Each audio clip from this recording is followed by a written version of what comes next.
Baik, kembali lagi di Apa Kabar Indonesia Pagi. Saya mau ke Bang Ilham. Tadi sudah mendengarkan Bang Iskandar menjelaskan memang sudah ada klarifikasi juga dari nama-nama yang beredar begitu ya. Dari P sudah ada, R juga nanti katanya siang ini gitu ya. Tapi kalau Bang Ilham tahu nggak sih sebenarnya siapa-siapa saja yang dimaksud? Itu kan Bung Iskandar sudah melempar katakanlah tuduhan tersembunyi dan asosiasinya jelas sekali itu asosiatif. Orang-orang kita kenal semua. Tapi Bung Iskandar tadi kan tidak konsisten. Dia mengatakan bahwa orang yang dituduh itu sudah melakukan klarifikasi bantahan. Berarti nggak ada dong sama sekali sebenarnya. Itu yang pertama buat Iskandar. Jadi tapi saya ulangi lagi bahwa memang artis itu rentan untuk ditunggangi oleh tindak pelaku pencucian uang karena satu tadi sifat exhibitionnya itu loh, ya serba pamer.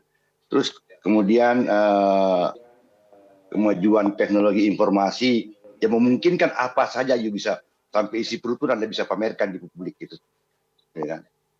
Nah, ini terbalik nih kalau pegawai negeri itu kan biasanya dia naik skuter tapi mobilnya di merchnya di rumah.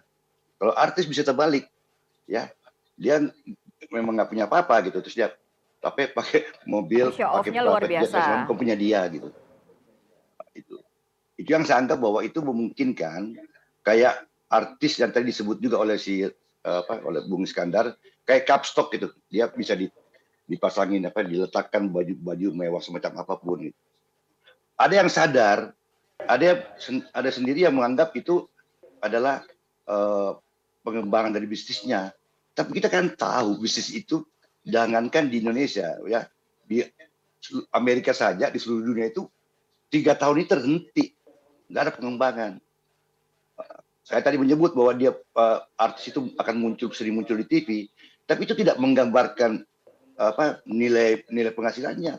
Sulit untuk menerima kenyataan bahwa penghasilan dari televisi itu biarpun dia main sinetron 24 jam satu hari satu malam itu tidak akan bisa mendukung biaya kehidupan mewahnya gitu Mbak.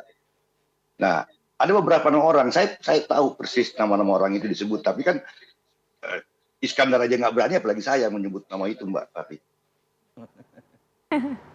Oke, tapi setidaknya Itu, peran dari artis ini apa Bang Ilham? Apakah memang meskipun kita tidak menyebutkan nama spesifiknya ya, tapi apakah perannya ini memang sebagai operator yang melakukan dugaan pencucian uang atau sifatnya seperti apa? Ya, mungkin dia nggak sadar. Orang dimodalin kan, sama dengan misalnya ada artis, misalnya Mbak Rati artis, saya pengen mengenalkan saya punya produk gitu. Saya suruh aja Mbak Rati untuk nyumbangin Investor biasa gitu ya Bang ya. Buku tabungan deposito misalnya 200 juta untuk pembantu, apalagi di bulan Ramadan. Mbak Rati dianggap religius, murah hati, dermawan, sumbang kepada pembantu. Ini misalnya artis terkenal ya, sumbang kepada 200 juta untuk bulan mudik dan sebagainya. Lalu kemudian ketika itu jadi heboh, itu kan viral di media-media. Dan muncullah bahwa tabungan itu ada di mana? Di bank yang ini gitu. Ya kan itu sama-sama untung dah, ya kan? Yang endorse mereka untung. Kenapa? Karena dengan viralnya di berbagai media termasuk media mainstream dan media sosial, itu nilainya bisa 40 kali lipat dibandingkan dengan sumbangan yang diberikan sama dia. Nah itu salah satu model Mbak Rati. Ya, baik. Saya mau ke Bang Iskandar, tapi histori di Indonesia sendiri sudah ada belum sih memang artis yang sampai terseret gara-gara TPPU ini? Apa memang harus sanksinya seperti itu? Biar tidak ada lagi kasus jadi seperti begini, ini. kalau TPPU-nya kan banyak kasus. Bupati ketangkep, selebriti sana nerima mobil disuruh kembaliin.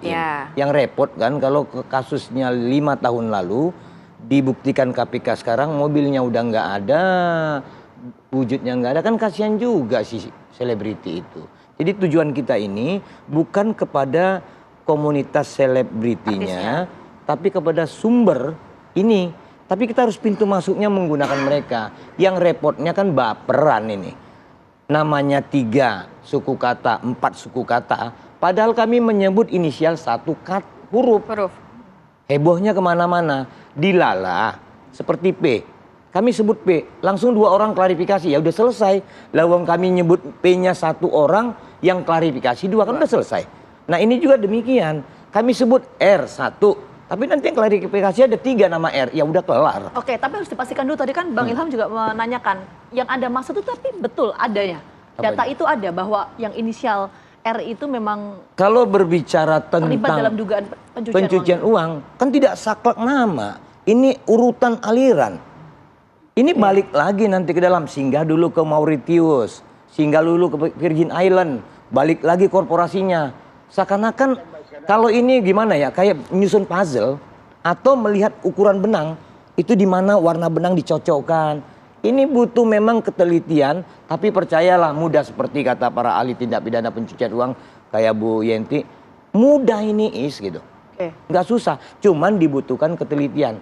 Karena sudah ada 4 kasus pajak besar di KPK, Rafael ini menjadi penyempurna, ini kuncinya Rafael.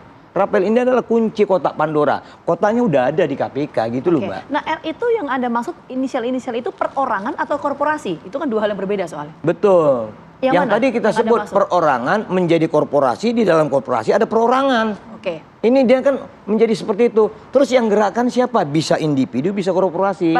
Bang Iskandar, tapi mungkin penasaran juga, seberapa valid data yang Anda miliki, Bang? Soalnya kan ini menyangkut nama-nama orang, artis terkenal di Indonesia. Saya sederhanakan, kami tidak menyangkut nama-nama orang. Kami menyangkut penggalan-penggalan nama yang inisial. Iya. Keren bukan? Karena apa? Kalau KPK menangkap orang atau polisi, itu namanya abdi bangsa Indonesia. Namanya abdi bangsa Indonesia. KPK atau polisi menyebut, kami telah menangkap, menetapkan tersangka Abi sebagai tersangka. Kalau Indonesian Audit Watch menetapkan begini, kami sampaikan berdasarkan analitatif, tersasar, target adalah A. KPK punya nggak data ini? Seperti yang Kita sudah sampaikan ke KPK, dokumen itu jangankan ke KPK. Ya. Umumnya ke media, pimpinan produser kita kasih kok, tapi dengan catatan rahasia. Kan itu hak publik. Itu sebenarnya data itu ada di tengah-tengah publik begitu. Baik. Terima nanti kasih kita banyak tunggu ya. Bang Iskandar. Terima kasih Mbak, terima Bang kasih Ilham para Bintang pemirsa. sudah berbagi informasi dan waktunya pada pagi hari ini. Sehat selalu. Assalamualaikum. Waalaikumsalam. Waalaikumsalam.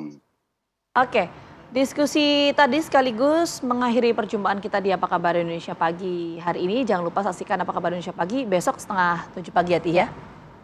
Akhir kata, saya Gina Vita. Saya Kamarati Kusuma, pamit undur diri. Terima kasih dan sampai jumpa.